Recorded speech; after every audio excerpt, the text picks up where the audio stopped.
হলো হজ। সবাই বলে আলহামদুলিল্লাহ। এই ইসলামের পাঁচটা স্তম্ভ, এই পাঁচটা পিলার উপর ইসলাম দণ্ডায়মান, ঠিক কিনা? তো এই স্তম্ভের মধ্যে, পাঁচটা স্তম্ভের মধ্যে অন্যতম একটা স্তম্ভ হলো পবিত্র হজ্জে বাইতুল্লাহ। আল্লাহ পাক আমাদের সবাইকে হজ্জে বাইতুল্লাহ নসিব করুন, আমিন। এই হজ এটা এমন একটা জিনিস, এটা সবার পক্ষে হয় না। হজ সবার উপর হজ ফরজ না। আল্লাহ ফরজ করেছেন তার উপরে। আল্লাহ বলেন কোরআনুল কারীমের মধ্যে, আল্লাহ বলছেন ওয়ালিল্লাহি আলান নাসি হিজ্জুল বাইত মান ইসতাতা ইলাইহি সাবিলা। ওই সমস্ত মানুষের জন্য আমি আল্লাহ হজকে ফরজ করে দিয়েছি, মান ইসতাতা ইলাইহি সাবিলা, যারা নিজের গন্তব্যস্থান থেকে শুরু করে হজে যাওয়া পর্যন্ত যাতায়াতের যাবতীয় খরচ বহন করতে যে সক্ষম ব্যক্তি, তার উপরে আমি আল্লাহ হজকে ফরজ করে দিয়েছি। তাহলে আপনার কাছে অর্থ সামর্থ্য নাই, আল্লাহ আপনার মতো হজ ফরজ করেনি। এমন আছে শক্তি সামর্থ্য নেই, এখানে অর্থের সাথে সামর্থ্য শক্তিরও প্রয়োজন আছে। যেহেতু আপনি দুর্বল হয়ে গেলেন, আপনি একবারে দুর্বল, হাঁটতে পারছেন না, আপনি হজ করা সম্ভব? কথা বলেন সম্ভব? আর হজের যে হাকামগুলো পালন করার জন্য এখানে বিশেষ যে বিষয়টা হলো শক্তির প্রয়োজন। কিসের প্রয়োজন? শক্তি। আমাদের বাংলা জমিনে কিছু ভাইদের এটা অমনোযোগিতা আছে, কিছু ভাইদের গাফলতি আছে সেই বিষয়ে। আমি যাবো হজে, বলে আরেকটু করে যাবো, মেয়েটা বিয়ে দিয়ে দিই, বা ছেলেকে এই জন্য একটা বউ নিয়ে আসি, বা এই জায়গাটা আমার ঘরের পাশে একটা জায়গা অন্যের আছে, সে বিক্রি করতে চায়, আমি যদি সেটা না নিই কেমনে হয়, আমি এই জায়গাটা নিয়ে নিই। আরে যাবো আর কি, এখনো দাঁড়িয়ে রাখার বয়স হয় নাই, আগে হজে যাবো, নামাজ পড়বো, তারপর দাঁড়িয়ে রাখবো। বলে কি বলে না? সবাই বলেন নাউজুবিল্লাহ। বলে ইসলাম সেটা বলে নাই। ইসলাম বলেছে যখনই আপনার সামর্থ্য আছে, শক্তি সামর্থ্য যখনই আছে আপনার উপরে, দুনিয়া আপনার এই গন্তব্যস্থল থেকে শুরু করে হজে যাওয়া পর্যন্ত এবং 1.5 মাস যতটুকু থাকার জন্য আমাদের সীমাবদ্ধতা আছে, এতটুকু থেকে আবার ফিরে আসা পর্যন্ত পারিবারিক খরচ, যাতায়াতের খরচ বহন করতে আপনি সক্ষম। ইসলাম বলছে আপনার উপরে হজকে আমার আল্লাহ ফরজ করে দিয়েছে। সুবহানাল্লাহ বলেন। যদি আপনি মনে করেন না আমি তো এবার হজে যাব না, আগামীবার যাব, হতেও পারে এমন আপনি আগামীবার নাও বাঁচতে পারেন। কথা বলে ঠিক ঠিক। যদি আপনি বাঁচতে না পারেন, আপনি যে এখান থেকে জুমা নামাজ আদায় করতে পারবো, এটা আপনাকে সুবিধা দিতে পারবো? বলেন পারবো? এক সাজদা দিয়েছে, দ্বিতীয় সাজদার মধ্যে ভিতরে আল্লাহ তাকে তলব করেছেন, এমন অনেক ঘটনা আছে না? তো এই ক্ষেত্রে বলা হচ্ছে না যখনই হজ ফরজ হলো আপনার উপরে, ওই সময় হজ আদায় করাকে ইসলাম ফরজ করে দিয়েছেন। আলহামদুলিল্লাহ বলেন। যদি আপনি গাফিলতি করা হয়, আমি যাব না এবার, আগামীবার যাব, 2 বছর পর যাব, ওই সময় যাব, যদি আপনি মারা যান, অনাদায়ী থেকে যায়, আল্লাহ প্রিয় রাসূল বলেছে যে ব্যক্তি হজ ফরজ হওয়ার পরেও হজ করলো না, قال النبي صلى الله عليه وسلم من مات ولم يحج حجة الإسلام لم يمنعه مرض حابس أو سلطان زائر। আল্লাহ প্রিয় রাসূল বলেন, হজ আপনার উপরে ফরজ করা হলো, হজ আদায় না করে যে ব্যক্তি মারা গেল, ওই ব্যক্তি ইহুদি হয়ে মরুক, খ্রিস্টান হয়ে মরুক, আমি নবী তার কোনো খবর রাখি না। নাউজুবিল্লাহ বলেন। নবী বলেছেন ফি আই হালাতিন শাআ ইহুদিয়্যা আও নাসরানিয়্যা, সে ইহুদি হয়ে মরুক বা খ্রিস্টান হয়ে মরুক, আমি নবী তার কোনো খবর রাখি না। নাউজুবিল্লাহ বলেন। মান মাতা ওয়া লাম ইয়াহুজ্জা, যে ব্যক্তি মারা গেল হজ করে নাই, অথচ জালেম কোন সরকার নয় যে জালেম সরকার তাকে বাধা দিয়েছে, এমন কোন রোগ হয় নাই যে রোগের কারণে সে যেতে পারছে না, এমন কোন হাজত নাই যে হাজতের কারণে সে যেতে পারছে না, কিন্তু গাফলতে বশত হজে যায় নাই, আল্লাহ প্রিয় রাসূল বলেন সে ইহুদি হয়ে মরুক, খ্রিস্টান হয়ে মরুক, আমি নবী তার কোনো খবর রাখি না। সবাই জোরে জোরে নাউজুবিল্লাহ বলেন। তাহলে বুঝা গেল হজ যে বছরে ফরজ হয়েছে সেই বছরে কি করা লাগবে? সবাই কি করা লাগবে? আদায় করা লাগবে। রাসূল পাকের সাহাবী হযরত আব্দুল্লাহ ইবনে ওমরের বেটা আব্দুল্লাহ তিনি বলেন, যা রাজুলুন ইয়া রাসূলুল্লাহ নবী সাল্লাল্লাহু আলাইহি ওয়াসাল্লাম, আমরা সাহাবায়ে কেরামরা আল্লাহ নবীর সামনে বসে আছি, একজন ব্যক্তি আমাদের সামনে নবীর সামনে হাজির হয়ে গেলেন আর বলেন, ফাকালা ইয়া রাসূলুল্লাহ মা ইউজিবুল হজ, হুজুর হজ কখন ওয়াজিব? আল্লাহ রাসূল কি জবাব দেন? ফাকালা আস-সাদু ওয়ার রাহিলা, যখনই তার যাতায়াতের জন্য যাবতীয় ব্যবস্থা তার পরিপূর্ণ হয়ে গেল, ওই সময়ে হজ করাকে আমার আল্লাহ তার জন্য ওয়াজিব করেছেন। এখানে ওয়াজিব মানে হলো ফরজ করে দিয়েছেন। সুবহানাল্লাহ, আল্লাহু আকবার বলেন। এই হজ যেমন একটা জিনিস, আমরা হজ করব, হজের জন্য এলান দিয়েছে আমাদের সবার জাতির পিতা হযরত ইব্রাহিম খলিলুল্লাহ। সবাই বলেন সুবহানাল্লাহ। এই হজের ঘোষণা কে দিয়েছে? প্রথম ইব্রাহিম খলিলুল্লাহ দিয়েছে। যখন বাইতুল্লাহ শরীফ নির্মাণ কাজ করেছেন, বাইতুল্লাহ নির্মাণ কাজ যখন হয়ে গেল, হয়ে যাওয়ার পরে সামান্য কিছু সামানা বাকি ছিল। আল্লাহ সুবহানাহু ওয়া তাআলা কে বললেন, ইব্রাহিম নবী, আয় আল্লাহ, এই সামানাগুলো আমি কি করব? আল্লাহ রাব্বুল আলামিন বলেন, তুমি এই যা সামানাগুলো ছিটিয়ে দাও, তাহলে কি হবে? পৃথিবীর চতুর্দিকে এই সামানাগুলো যে যে জায়গায় গিয়ে পড়বে, সেখানে এক একটা মসজিদ হবে কিয়ামতের পূর্বে। সুবহানাল্লাহ। আমরা অনেকে মনে করি ওই মসজিদের সাথে এটার সাথে দ্বন্দ্ব, এলাকার সাথে এই দ্বন্দ্ব করে এই লোকগুলা এই জায়গায় মসজিদ করেছে। আমরা অনেকে বলি কি না বলেন? কথা বলেন না, বিভিন্ন জায়গায় বলাবলি করে না, এমন যে ওই মসজিদ নামাজ পড়তো সেখানে যায় না, ওদের সাথে মনোমালিন্য হয়েছে, তাই আমরা কয়েকজন মিলে মসজিদ করেছি। না, সেটা আপনার কথা, শরীয়ত সেটা বলে নাই। শরীয়ত বলেছে এই জায়গায় একটা মসজিদ হবে কিয়ামতের পূর্বে, কোন সময় হবে সেটা আমার আল্লাহ আগেই লিখে দিয়েছেন। ঠিক না বলেন? আল্লাহ তাআলা লিপিবদ্ধ আছে। এই জন্য ইব্রাহিম খলিলুল্লাহ সেই নিক্ষেপ করা কঙ্কর পৃথিবীর যে যে জায়গায় পড়েছে, ওই জায়গায় এক একটা কি হবে? মসজিদ হবে। ইব্রাহিম নবী তো আল্লাহ বলেছে, রব্বুল আলামিন, আমি এই জায়গাটাকে যে কঙ্করগুলো ছিটাবো, এখানে চতুর্দিকে পাহাড় আর পাহাড়, এত উঁচু উঁচু পাহাড় মক্কাতুল মুকাররমা জমিনে আছে। আমাদের বাংলাদেশে কিছু পাহাড়, এত উঁচু উঁচু চতুর্দিকে পাহাড় আর পাহাড়, খানায় কাবার চতুর্দিকে। আমি ইব্রাহিম নবী এখানে যে এগুলো ছিটিয়ে দেব, আমার এগুলা যাবে না ওই জায়গায় যেখানে জনমানব বসতি এলাকা, ওখানে তো যাবে না। আল্লাহ রাব্বুল আলামিন, ইব্রাহিম নবী তোমার দায়িত্ব হলো সেটা ছিটিয়ে দেওয়া, আর আমি আল্লাহ দায়িত্ব হলো পৃথিবীর বিভিন্ন জায়গায় এই খানায় কাবার বেঁচে যাওয়া কঙ্করগুলা সেখানে পৌঁছে দেওয়া। তোমার দায়িত্ব হলো ছিটিয়ে দেওয়া, তুমি দাও। সেখানে পাহাড় থাক, পাহাড় পর্বত কি আসে যায়, আমি আল্লাহর কুদরত, আমি আল্লাহর দায়িত্ব হলো যে এই জায়গায় জনমানব আছে, ওই জায়গায় তোমার এই সিরা কঙ্করগুলো কি করে দেওয়া? পৌঁছে দেওয়ার কাজ কার? আল্লাহ। যে ইব্রাহিম নবী কি এলান করলেন, সেই এলানটা হলো এই। আল্লাহ রাব্বুল আলামিন কোরআনুল কারীমের মধ্যে বলেন, সূরা হজ, ওয়াহসিন ফিন নাস বিল হজ্জি ইয়াতুকা রিজালা। ইব্রাহিম খলিলুল্লাহ কঙ্কর ছিটিয়ে দিলেন। ছিটিয়ে দেওয়ার পরে আল্লাহ বলে, ইব্রাহিম, এই ঘর আল্লাহর ঘর বানানো হলো, এই ঘরের হজ করার জন্য তুমি একটা আযান দিয়ে দাও। কি দিয়ে দাও? আযান। আযান মানে হলো এলান। আযান মানে কি বলেন? এলান করা, ডাকা, আননিদা, আহ্বান করা। ঠিক কি না? এখানে আযান দেওয়া হয়। আমাদের মাদ্রাসা আযান দিয়েছেন, হাইয়া আলাস সালাত, নামাজের দিকে কি আসো, হাইয়া আলাল ফালাহ, কল্যাণের দিকে আসো। এই যে আপনাদেরকে ডাক দিয়েছেন, আপনার ডাকে সাড়া দিয়ে লব্বাই করে মসজিদে হাজির দিয়েছেন। কথা বলেন ঠিক কি না? তো আযান মানে হলো কি দেওয়া? এলান দেওয়া। আল্লাহ বলে, ইব্রাহিমকে একটা আযান দাও। কি দাও? আযান দাও, এলান করো যেন বান্দারা এখানে হজ করতে আসে। ইব্রাহিম আলাইহিস সালাম বলেন, ও আল্লাহ, আমি যে আযানটা দেব, এই যে ঘোষণাটা দেব, মানুষ তো শুনবে না। মানুষ কি হবে না? শুনবে না। শোনার জন্য তো এটা চতুর্দিকে তো এটা অবস্থা যাবে না। আল্লাহ বলে, ইব্রাহিম, এটা তোমার দায়িত্ব না, আলাইকাল আযান, আলাই তোমার দায়িত্ব হলো আযান দেওয়া, আর আমি আল্লাহর দায়িত্ব হলো সেটা পৌঁছিয়ে দেওয়া। এটা কার দায়িত্ব বলে? আমি আল্লাহর দায়িত্ব। আযানটা কোথায় দিবে সে স্থানটা আমার আল্লাহ দেখাই দিলেন। হে ইব্রাহিম খলিলুল্লাহ, যারা হজ করেছেন অবশ্যই দেখেছেন যে সাফা মারওয়া পাহাড়, সাফা মারওয়া পাহাড়ের একবারে পাশেই, যে সামান্য একটি পাশেই এমন কিছু একটা পাহাড়, যে পাহাড়ের নাম জাবালে আবু কুবাইস। নাম কি বলেন? সবাই বলে জাবালে আবু কুবাইস। এই হজের এলানটা দিয়েছেন জাবালে আবু কুবাইস। এত উঁচু পাহাড়, সেখানে এত উঁচু পাহাড় যেখানে তাকানো যায় না, মাথা টুপি এরকম চেপে ধরতে হয়, কিন্তু সেখানে ইব্রাহিম নবী উঠে আযান দিয়েছেন, হজের জন্য এলান করেছেন।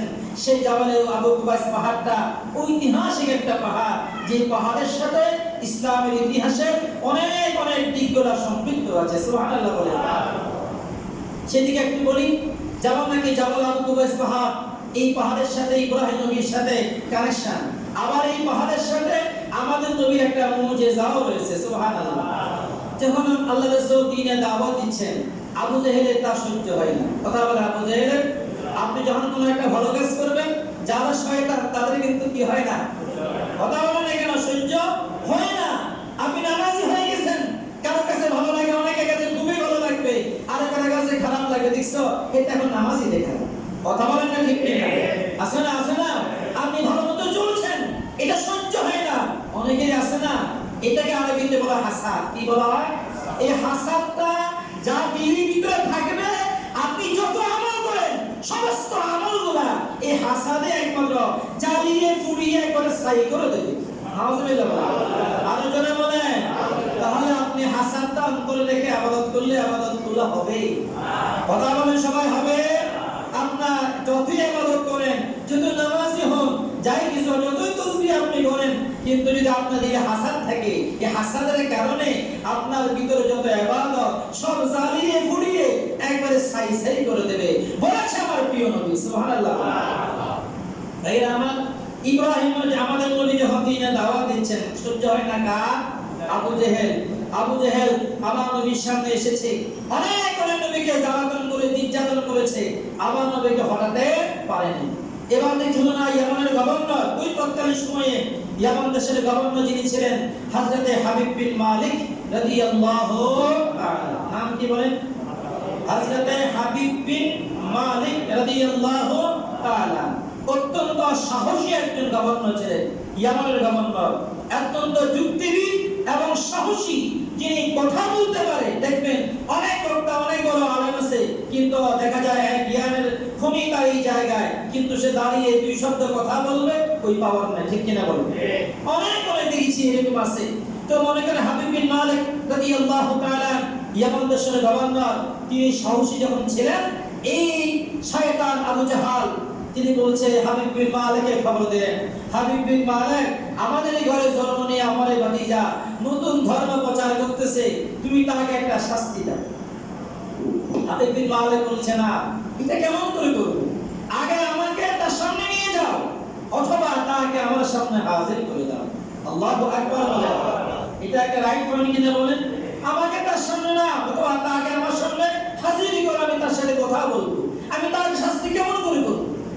হাবিব বিন মালিক রাদিয়াল্লাহু তাআলা ওই সুদর মক্কা কালেমা জমিনে এসে গেলেন, আমাদের প্রিয় নবীকে সামনে রাখলেন, বলছেন, হ্যাঁ মুহাম্মদ সাল্লাল্লাহু আলাইহি ওয়াসাল্লাম, বলো দেখি যে দ্বীনের কথা তুমি বলছো সেই দ্বীন সত্য কিনা, তুমি একটা ঘোষণা দিয়ে দাও। আল্লাহর প্রিয় রাসূল বলেছেন, যে দ্বীনের কথা আমি বলছি, যে দ্বীনের দাওয়াত আমি দিচ্ছি, অবশ্যই সত্য, তাতে কোনো সন্দেহ নাই। আল্লাহ তাতে কোনো সন্দেহ নাই, ইসলাম আল্লাহ মনোনীত ধর্ম, তাতে কোনো সন্দেহ নাই। হাবিব বিন মালিক বলে, শুনে নাও, যদি তাই হয় আমি তোমার থেকে দুইটা মুজিজা আমি দেখতে চাই। কয়টা? দুইটা মুজিজা দেখাও, দুইটা ক্ষমতা দেখাও, মুজিজা। এগুলো আসে কার পক্ষ থেকে বলেন? কার পক্ষ থেকে? আপনি আমি চাইলে হবে? নবীদের জন্য মুজিজা, আল্লাহর ওলি যারা, নেককার বান্দা যারা, আল্লাহর মকবুল বান্দা যারা, তাদের থেকে কিছু অলৌকিক ঘটনা প্রকাশিত হয়, ওগুলাকে বলা হয় কারামত। কি বলা হয়? সবাই বলে কি বলা হয়? কারামত বলা হয়। আর নবীদের থেকে যা আসে এগুলো কি বলা হয়? মুজিজা বলা হয়। তখন হাবিব বিন মালিক তিনি বললেন যে এই দুইটা মুজিজা দেখতে চাই, একটা হলো খোদার জমিনে, আর একটা হলো আসমানে। সুবহানাল্লাহ। যেটা জমিনে সেটা হলো এই, আমি ইয়ামান দেশের গভর্নর, আমার মনে কি ব্যথা আছে, আমার মনে কি ব্যথা, এটা তোমাকে বলা লাগবে। আমার মনের ভিতরে কি ব্যথা সেটা তোমাকে বলা লাগবে। আর যেটা আসমানে সেটা হলো এই, তুমি এই যে আকাশে একটা চাঁদ দেখা যায়, জমিনে বসে ওই চাঁদকে তুমি দুই টুকরা করে দেখাতে হবে। আল্লাহু আকবার। ওই সময়ে আল্লাহর প্রিয় রাসূল সাল্লাল্লাহু আলাইহি ওয়াসাল্লাম বলেন, তাহলে কি হবে? তাহলে তুমি দেখাতে পারো আমি ইহুদি থাকবো না, আমি নাসারা থাকবো না, আমি তোমার হাতে হাত দিয়া কালেমা শরীফ পড়ে মুসলমান হয়ে যাব। আল্লাহর প্রিয় রাসূল তখন উঠলেন সেই জাবাল আবু কুবাস। কোথায় উঠলেন বলেন? জাবালে আবু কুবাস। আমার নবী সেই জাবল আবু কুবাইস পাহাড়, ওই পাহাড়ে উঠে আঙ্গুল দিয়ে মাত্র ইশারা করেছে আকাশের চাঁদকে, আকাশের চাঁদ সাথে সাথে দুই টুকরা হয়ে গেল। সুবহানাল্লাহ, আল্লাহু আকবার বলেন। আজকে বহু বছর পরে সেই বিজ্ঞানীরা চাঁদের দেশে গিয়ে দেখলেন চাঁদের মধ্যখানে একটা যেন দাগ দেখা যায়। এটা কি বুঝে গেলেন? আজ থেকে 1450 বছর আগে আমার প্রিয় রাসূল যে আঙ্গুল দিয়ে ইশারা করেছে, নবীর ইশারা চাঁদ দুই টুকরা হয়ে গেল। এখনো সেটা বর্তমানে চাঁদের মধ্যে কিয়ামত পর্যন্ত সেটা দেখা যাবে। আল্লাহু আকবার। নবী কোথায় উঠেছিলেন বলেন? জাবালে আবু কুবাইস পাহাড়ে। এবার রাসূল বলেন, শোনো হে ইয়ামানের গভর্নর, আল্লাহ তোমার ভিতরে তোমাকে একটা মেয়ে দিয়েছে। ওই মেয়েটা লেঙ্গা, মেয়েটা লুলা, মেয়েটা বোবা, মেয়েটা কানা, মেয়েটা বদি, সুতো দেখে না, কানও শুনে না, কালো, হাঁটতেও মনে লেঙ্গা, এমন একটা মেয়ে আল্লাহ তোমাকে দিল। এটাই তোমার মানে সবচেয়ে বড় ব্যথা। আল্লাহু আকবার। আল্লাহ রাসূল ঘোষণা করলেন, হে হাবিব বিন মালিক, আমি রাসূল ঘোষণা করলাম তুমি এই মুহূর্তে যাও, ইয়ামান দেশে যাও। আমি রাসূল ঘোষণা দিলাম তোমার যে মেয়েটা লেঙ্গা, যে মেয়েটা লুলা, যে মেয়েটা বোবা, যে মেয়েটা বধির, যে মেয়েটা কানা, ওই মেয়েটা বরাবরই সুস্থ হয়ে গেছে। আল্লাহু আকবার। হাবিব বিন মালিক বলেন, আমি আর মুহূর্ত দেরি করলাম না, আমি চলে রওনা হয়ে গেলাম সেই ইয়ামান দেশে। আর ইয়ামান দেশে পৌঁছে দেখলাম, আমি যখন ঘরের দরজায় টোকা দিলাম, আমার যে মেয়েটা বোবা, কথা বলতে পারে না, সেই মেয়েটা বলে দিলেন, বাবা রাখো, আমি দরজা খুলছি। সুবহানাল্লাহ। হাবিব বিন মালিক বলেন, আমি বুঝে গেলাম আল্লাহ কি রাসূলুল্লাহ মুহাম্মদ সাল্লাল্লাহু আলাইহি ওয়াসাল্লাম অবশ্যই সত্যি সত্যি সে আল্লাহর নবী, সে যা বলেছে সত্যি হয়ে গেল। তিনি দরজা খুলে বলে, মা তুমি সুস্থ কেমন করে হয়ে গেলা? বলে, কিছুক্ষণ আগেই তো আল্লাহর একজন নবী আমার ঘরে তাশরীফ এনেছে, আমাকে ফু দিল, আমি সুস্থ হয়ে গেলাম। আমি কালমা শরীফ পড়েছি, বাবা দেরি করো না, ওই নবীর হাতে হাত দিয়া তুমি কালমা পড়ে নাও। আল্লাহু আকবার বলে। সে হাবিব বিন মালিক রাদিয়াল্লাহু তাআলা আর ইয়ামানের কি ছিলেন? গভর্নর ছিলেন।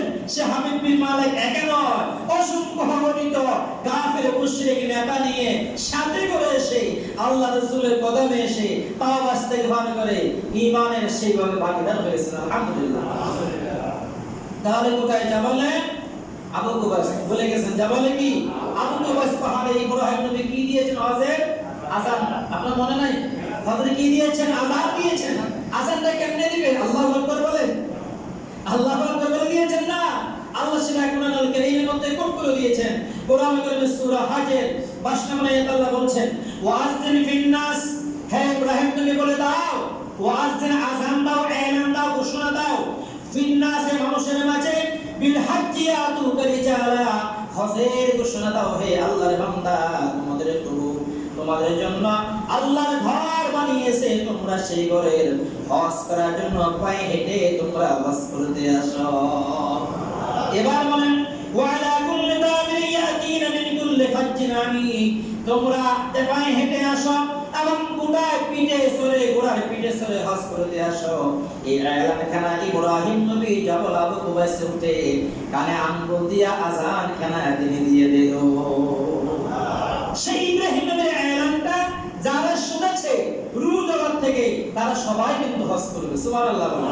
যারা কি করবে? হজ করবে। হুজুর হয়ে এতবার করছে, এতবার করছে, এতবার করছে, যতবার তিনি যখন এলান দিলেন, এলানটা শুনে লাব্বাইক যারাই বলেছে, ও লাব্বাইকের আগে লাব্বাইক বলে যারা হাজিরা দিয়েছে, ওই হাজিরা যারা দিয়েছে কিয়ামতের আগে যতজন আসবে দুনিয়ার বুকে, যারাই লাব্বাইক বলেছে, মৃত্যুর আগেই তারা হজ করবে।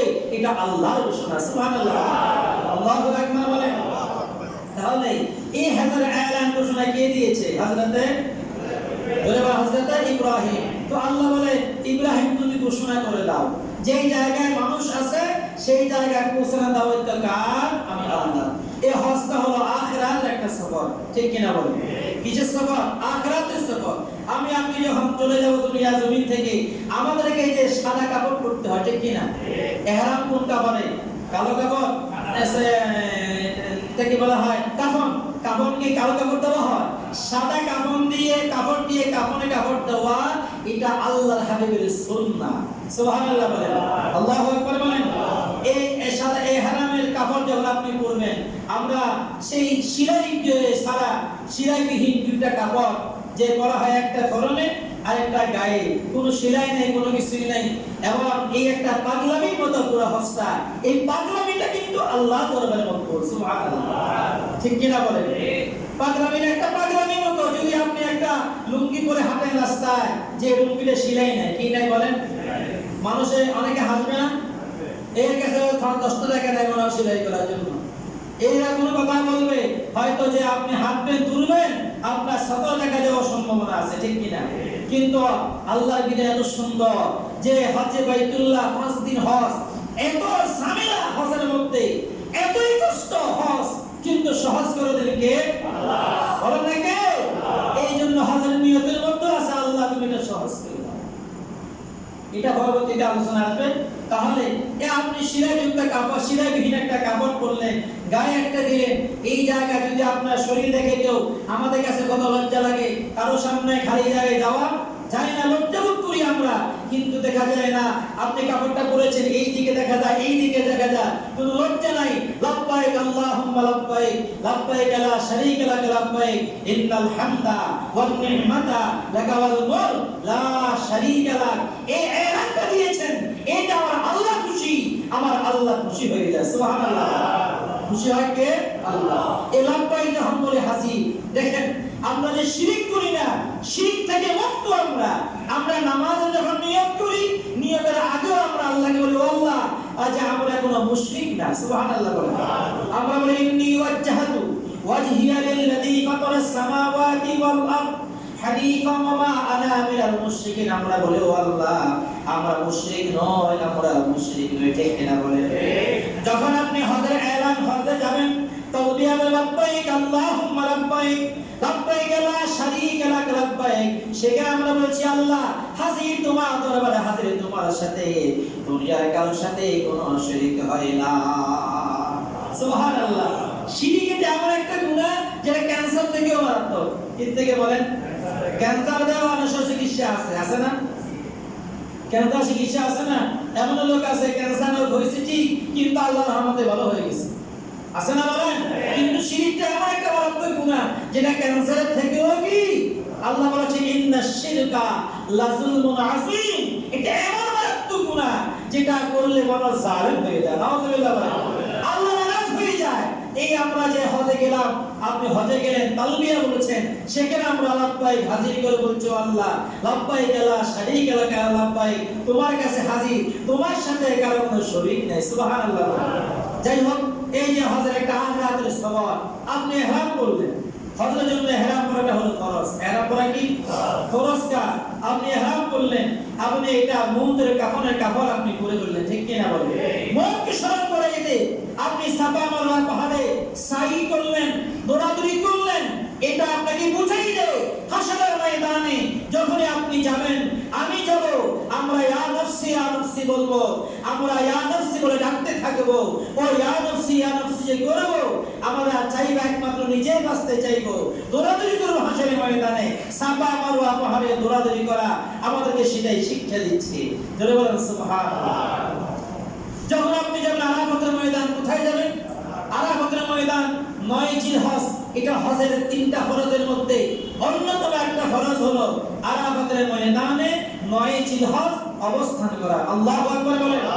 আল্লাহ সবাইকে আরাফাতের ময়দানে যাওয়ার তৌফিক দান করুন। আমিন। একবার আস্তে আমিন বললেন? আমিন। এটা মনে চায় না? এই আরাফা মানে হলো আরাফা ইয়ারিফু, চিনা, পরিচয় লাভ করা। একে অপরের সাথে আপনার সাথে আমার পরিচয় হলো, আমার সাথে আপনার পরিচয় হলো, আপনি এখানে কোনো একদিন আমার এখানে নামাজ আদায় করেছেন, আমি সবাইকে চিনি না, অন্তত হয়তো কোনো দূরে গেলাম, আপনি যখন দেখলেন আমাকে এক করে হাজির, হুজুর আমি তো আপনাকে নামাজ পড়েছিলাম, আমি আপনাকে চিনি, একটা পরিচয় হওয়ার এক জায়গা, ঠিক কিনা বলেন? এই আরাফা মানে হলো একে অপরের চিনা, পরিচয় লাভ করা। এখানে হাজির হওয়া প্রথমত হযরতে বাবা আদম সফিউল্লাহ এবং মা হাওয়া আলাইহিস সালামকে স্মরণ করাই দেয়। সুবহানাল্লাহ। কিভাবে স্মরণ করাই দেয়? যখন আদম আলাইহিস সালাম যখন মা হাওয়া গন্ধম খাইলেন, গন্ধম খাবার পরে জান্নাত থেকে তাদেরকে দুনিয়ার জমিনে পাঠিয়ে দিলেন। পাঠিয়ে দেওয়ার পরে একদিন দুই দিন নয়, 350 বছর পর্যন্ত কান্নাকারি করেছে। রব্বানা যালামনা আনফুসানা ওয়া ইল্লাম তাগফির লানা ওয়া তারহামনা লানাকুনান্না মিনাল খাসিরিন। এই আয়াতের কারিমা পড়ে পড়ে বাবা আদম সফিউল্লাহ 350 বছর পর্যন্ত কান্না করেছে। আল্লাহ তার তওবা কবুল করেন নাই। যখনই বলেছে রব্বুল আলামিন, ওই জান্নাতে যখন ছিলাম, জান্নাতে তোমার হাবিব তোমার নামের সাথে একটা নাম লিখেছিলাম, লা ইলাহা ইল্লাল্লাহ, পাশে লিখেছিলাম মুহাম্মাদুর রাসূলুল্লাহ। ওই নবীর সাদকায় তুমি আমার মুনাজাতটা কবুল করে নাও। সুবহানাল্লাহ। আল্লাহ সুবহানাহু ওয়া তাআলা তার সেই দোয়াটা কবুল করেছেন। কবুল করার পরে আদম আলাইহিস সালাম এবং মা হাওয়া আলাইহিস সালাম, হাওয়া আলাইহিস সালামকে পাঠিয়েছেন আল্লাহ জিদ্দা জমিনে, আর আদমকে পাঠিয়েছেন শ্রীলঙ্কার জমিনে। এই দুইজন কান্নাকারি করে করে আরাফাতের ময়দান যেখানে, ওই জায়গায় এসে একে অপরের সাথে মোলাকাত হয়েছে। সুবহানাল্লাহ। কি হয়েছে? মোলাকাত, সাক্ষাৎ হয়েছে। একে অপরের সাক্ষাৎ যে হলো, এই জন্য এই ময়দানকে বলা হয় আরাফাতের ময়দান। কি বলা হয়? বলেন না, কি বলা হয়? আরাফা মানে একে অপরের কি করা? চিনা, পরিচয় হওয়া। আপনি দেখেন বিভিন্ন পৃথিবীর तमाम বিশ্ব থেকে আল্লাহর বান্দারা যাদেরকে আল্লাহ যখনই কবুল করেন হজ করতে যায়, কত জাতির মানুষ, কত রঙের মানুষ, কত ধরনের মানুষ। কিছু কিছু লোক দেখা যায় কত সুন্দর, ধবধবে সাদা, নাকটা এই মোটা, নাকটা লাল। আবার কিছু আছে একবারে বেটে বেটে এই মোটা মোটা মানুষ।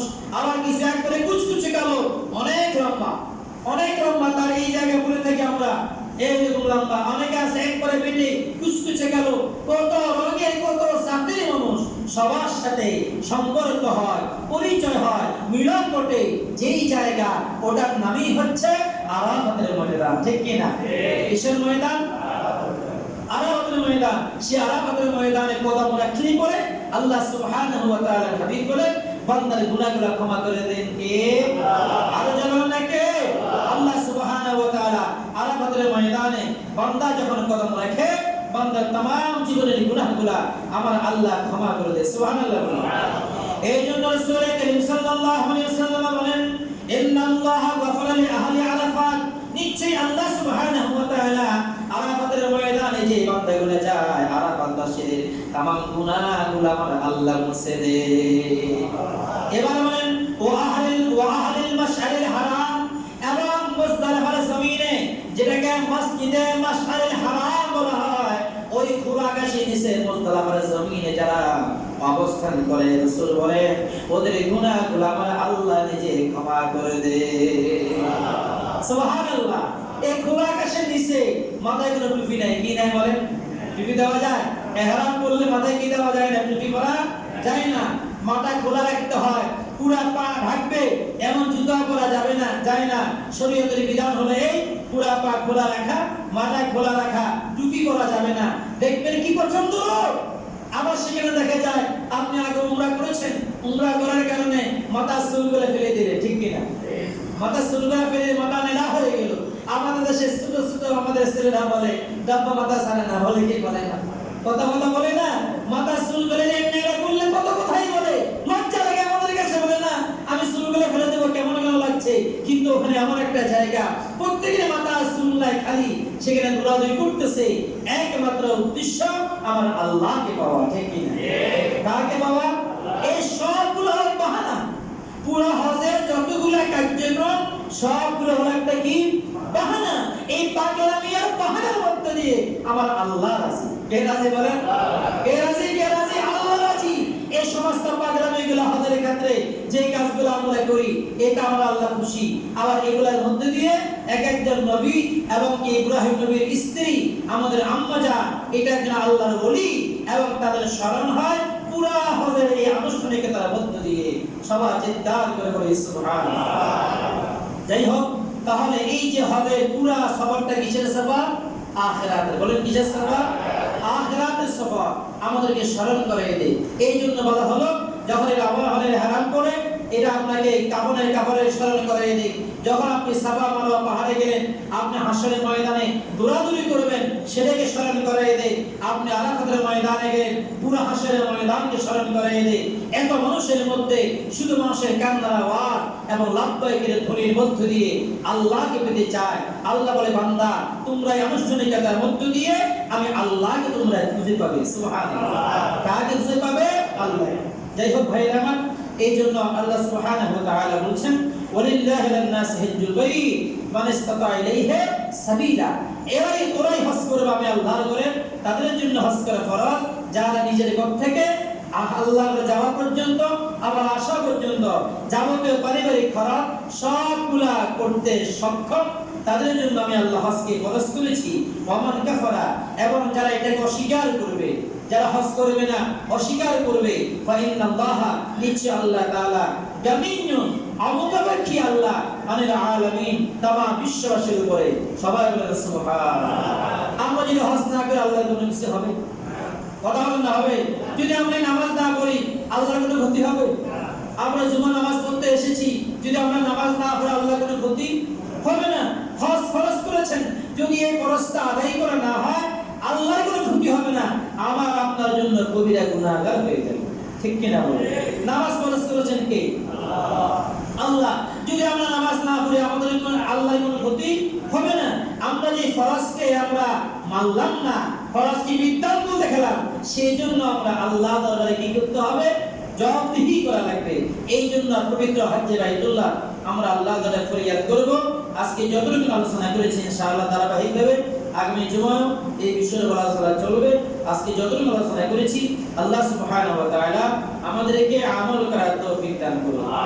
এবং আল্লাহ দরবারে ফরিয়াদ করি আল্লাহ যেন আমাদের সবাইকে পবিত্র হজ্জে বাইতুল্লাহ আল্লাহ সবাইকে যেন নসিব করে বলি আমিন। সময় তো হাজিরিন প্রিয় মুসলিম ভাইরা, আমরা